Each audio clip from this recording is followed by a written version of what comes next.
Hey everybody, this is Linde, and I'm here with the DEI committee from LSAR, and I'm here with Brok Hansmeyer of eXp Realty. We are here to celebrate July 26th, which is the National Disability Day, commemorating the 1990 Act, American Disabilities Act, also known as the ADA. And we're here just to hear Brok's story and explore a little bit more his perspective of what it's like being a Duluthian with disabilities. And talk a little bit about going forward, what we can be doing better on that front. So without further ado, Brok, if you wouldn't mind, we'd love to hear just a little bit of your story. Sure. 4 years ago almost, August 10th, 2019, I was biking through the woods at Mission Creek on a Saturday night. I was on a trail I'd never been on before and came off a drop in a split second, went over the handlebars, landed directly on my head, and was paralyzed from, basically the chest on down. My right hand is also affected, so I had a traumatic accident and a crazy rescue with EMTs and everything. So was 17 days in the ICU at Essentia here in Duluth, 2 neck surgeries, and 3.5 months at a hospital in Denver, and slowly over the last 4 years been regaining movement and mobility and working on getting stronger to be more mobile type of thing. Wow. So have a spinal cord injury at the C7 vertebrae incomplete. Wow. And I've seen your progress. I mean, it's been incredible just following along on social media. It's been inspiring to watch. You're back out. Is it right? You went for a bike ride now with your kids again? I do have a e-assist trike. Yeah. So it's something I haven't used too often. Okay. But with Courage Kenny here in Duluth, a nonprofit organization, I've done some other recumbent biking out on the Willard Munger Trail. Good. And have gone to Spirit Mountain and done some mountain biking on a recumbent bike as well. That's awesome. Yeah. That's really good. Mm-hmm. Yeah, I thought that was great. Great to come back full circle and be back at it. Yeah, absolutely.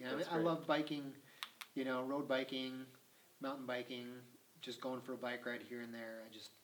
I love biking. So it's great to be back on a bike. Good. That's awesome. Well, let's maybe deep dive a little bit more into kind of your perspective on exactly what we're talking about, which is disabilities, how that affects our day-to-day life, and accessibility, as well as kind of some of the changes that have taken place over the last few years. Yeah.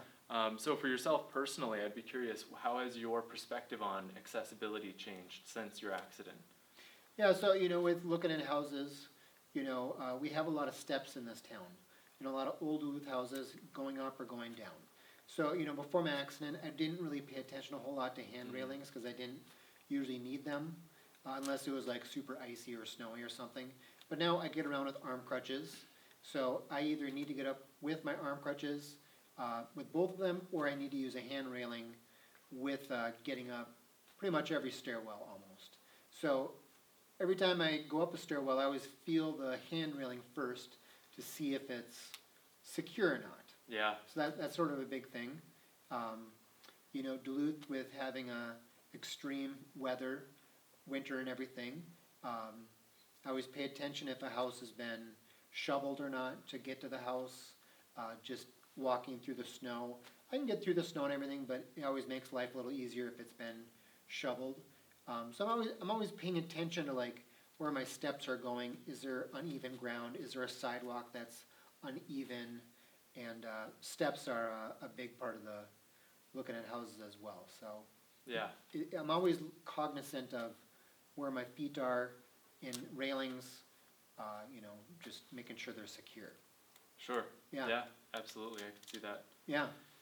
Has that, I guess, posed challenges for you as far as your day-to-day life goes? Has that slowed down your showings? Have you started to have to do things differently, or is it just a matter of learning how to adapt to the situation? Well, it's definitely adapting and learning how to navigate houses. I only have so much energy in a day, so I can only show so many houses in a day before the energy is just pretty worn out. My body hurts. Yeah. I usually will go to a house with another agent or my assistant to be able to check out the second floor of the basement. Yeah, I do go in basements and up the second story.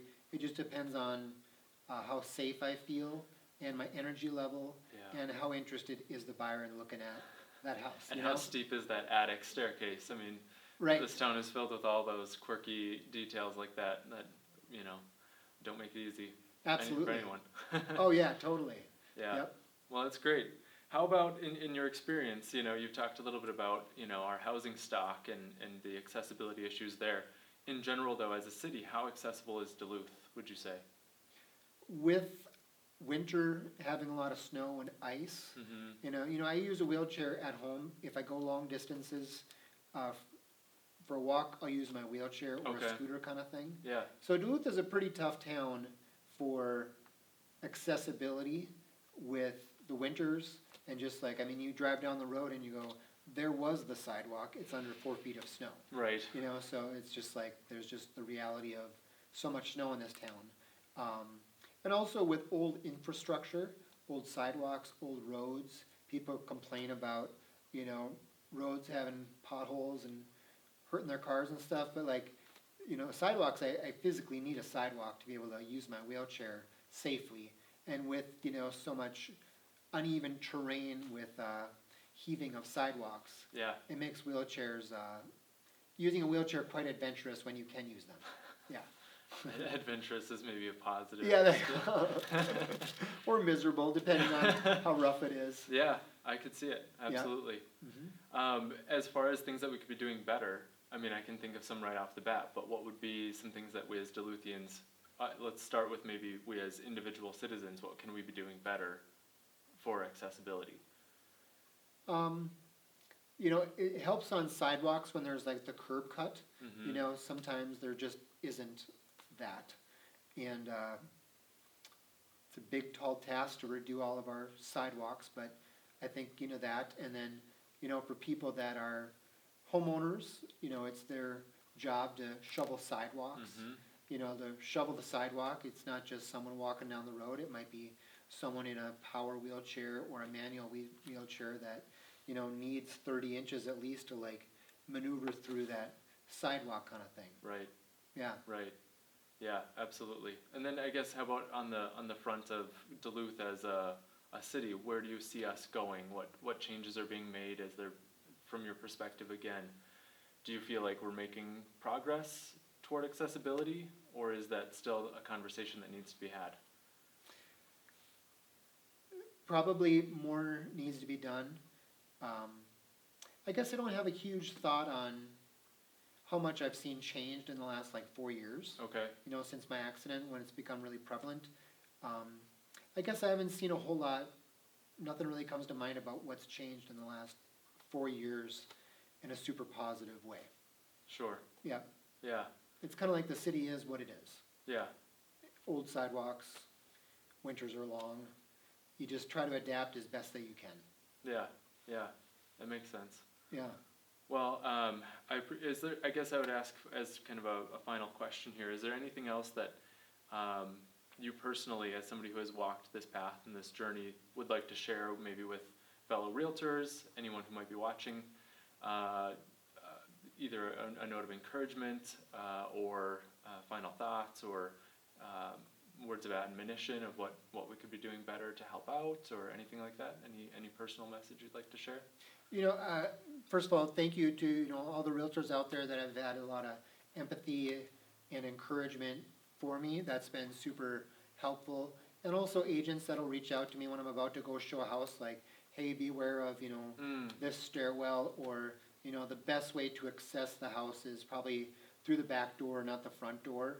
I think as realtors, one thing that could be helpful is where we place the lockbox. Yeah. So The garden hose isn't as useful. 1 foot off the ground is really hard. Yeah. It's it's out of the way or whatever, but for me to bend down, get a lockbox out, put two arm crutches against the house and lean against the house to pick it up, it gets a little hairy. Yeah. I can do it, but the easier it is to access that lockbox for people that are disabled, the better. Yeah. That makes sense. Yeah. Well, I would say on behalf of the entire DI committee, the entire association here, thanks for coming and talking. I can say, I think we speak for everyone when I say we're proud to have you as part of our membership. We're Yeah. proud of your achievements just personally, what you've overcome, and happy to have you with us today. So thanks for coming. I appreciate you having me, thank you. Absolutely. Yeah.